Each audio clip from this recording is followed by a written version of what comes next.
Semangat pagi sobat, pada video kali ini kita akan membahas tentang produk apa saja sih yang harus diurus izin edarnya lewat SP PIRT.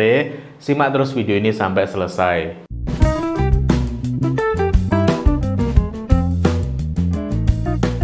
Bagi sobat yang ingin membuat website butuh hosting dan domain, sobat bisa membelinya di Niaga Hoster. Kenapa di Niaga Hoster? Saya sudah membuktikannya. Kualitas jempolan, servernya kuat, jarang down, cepat, dan yang lebih menarik adalah setiap hari Niaga Hoster punya diskon web hosting unlimited sebesar 75%. Jika sobat membeli web hosting dan domain lewat link dan kode kupon yang saya berikan di kolom deskripsi bawah video ini, sobat akan mendapatkan potongan lagi sebesar 10%. Jadi banyak sekali keuntungan jika sobat membeli web hosting dan domain di Niaga Hoster. So, langsung saja sobat buru web hosting dan domain dari Niaga Hoster. Link dan kode kuponnya saya taruh di kolom deskripsi. Bagi yang baru datang, saya ucapkan selamat datang.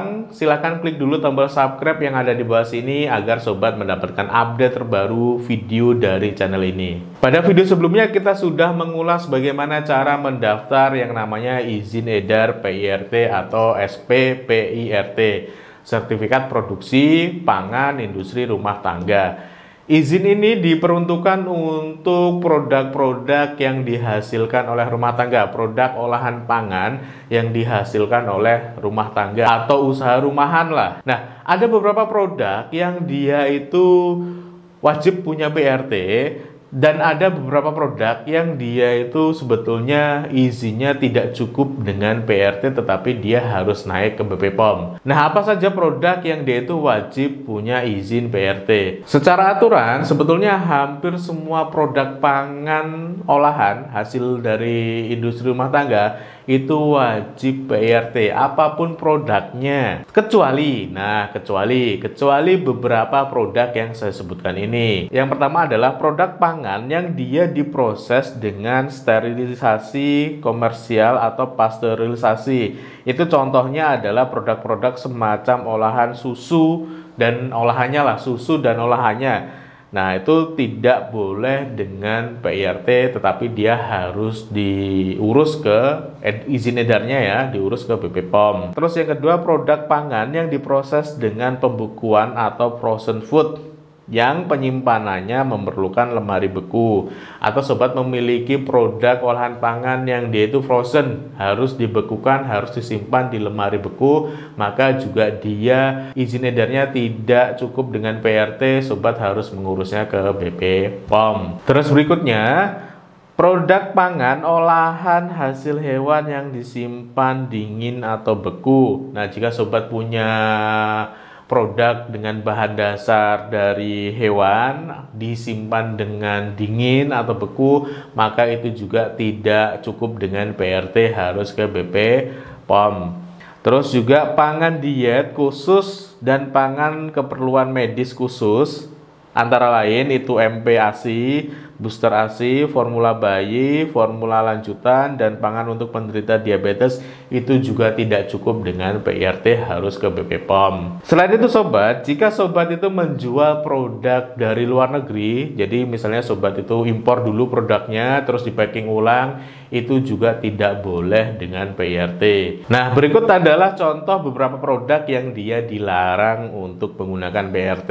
Contohnya adalah susu dan hasil olahannya seperti yang saya sebutkan tadi, daging, ikan, unggas, dan hasil olahannya yang memerlukan proses. Jadi kalau sobat itu punya produk dengan bahan daging, ikan, unggas, dan hasil olahannya yang dia memerlukan proses harus didinginkan atau penyimpanannya harus memakai apa yang namanya es, lemari es atau pendingin, itu tidak boleh atau dilarang dengan PRT. Makanan kaleng, jika sobat punya kemasan dalam bentuk kaleng itu juga tidak boleh atau tidak cukup dengan PRT. Makanan bayi, minuman beralkohol, AMDK, air minum dalam kemasan, itu juga tidak cukup dengan PRT atau dilarang di sini.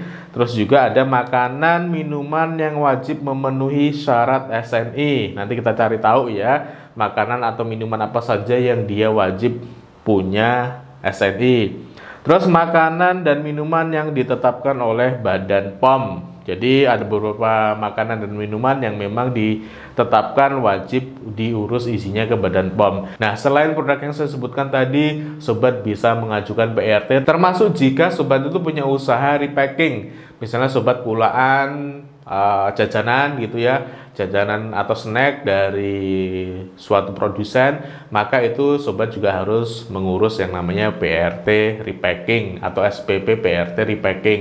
Itu wajib untuk dapat izin edar PIRT. Seperti yang saya sebutkan di video sebelumnya, ada dua jenis PIRT. Yang pertama PIRT untuk produk-produk yang dia kadaluarsanya, masa simpannya itu tidak lebih dari 7 hari. Nah, itu masa berlakunya SPPRT-nya itu bisa 3 tahun. Dan ada produk-produk yang dia masa simpannya kadaluarsanya di atas 7 hari. Nah, itu SPPRT-nya itu berlaku selama 5 tahun. Baru habis itu nanti diperpanjang. Bagaimana cara memperpanjangnya nanti kita ulas di video berikutnya. Nah, jika sobat punya produk-produk yang masuk kategori yang saya sebutkan tadi, silakan sobat bisa mengurus izin edar SPPIRT-nya. Nah, itu saja sobat yang bisa saya bagikan di video kali ini. Semoga bermanfaat. Bagi sobat yang belum klik tombol subscribe, silahkan klik dulu tombol subscribe ada di bawah video ini. Nyalakan juga tombol loncengnya agar sobat mendapatkan update terbaru video dari channel ini. Saya Imam Safi, kita jumpa lagi di video-video berikutnya. Bye-bye.